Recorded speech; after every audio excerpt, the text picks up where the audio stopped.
It all started over a pot of coffee, along with a discussion about the history and simple community life in Bila Mountain Province, where this group of young women came together to chat and relax before retiring for the night.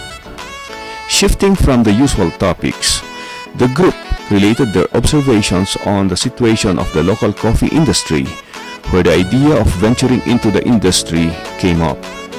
Although armed only with limited knowledge, 3 among the group were invited by DTI to participate in the Coffee 101 training way back in 2011 in Baguio City. From this, they came up with a back-home plan to consolidate and trade coffee beans. However, realizing the potential of the coffee industry in the Mountain Province, the opportunity laid before them goes beyond consolidating and trading green beans.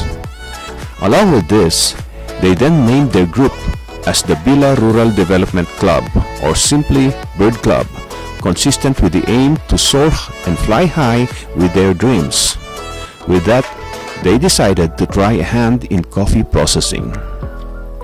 Reality may have dictated the absence of a processing center and needed equipment, but the group sought the roasting services of an establishment in the nearby municipality of Sagada.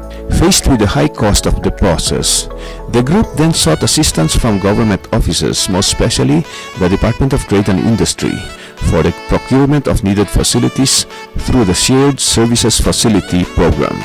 After partnering with the Dangdang Ay DE Bila Multipurpose Cooperative, where most of the members of Bird Club are also part, the group was able to benefit from said program.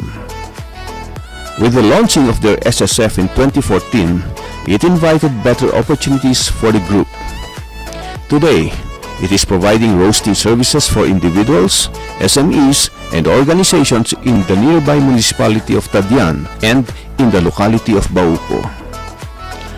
Aside from that, Bird Club prides itself with its premium coffee, a product of functional facilities, continuous trainings, and learnings gained, thus rising the quality improvement of coffee in the province. Further, the club also provides regular supplies to local markets in Mountain Province and in establishments outside the province such as Health 101 and Portabaga of Baguio City, and coffee shops in Manila.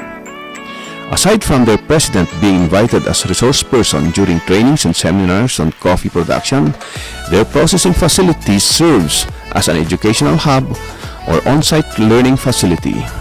This is where technical information is shared to farmers, availing of its roasting services, and where individuals, students, and organizations through the organized educational tours can have a first-hand experience in observing the whole process in the coffee production.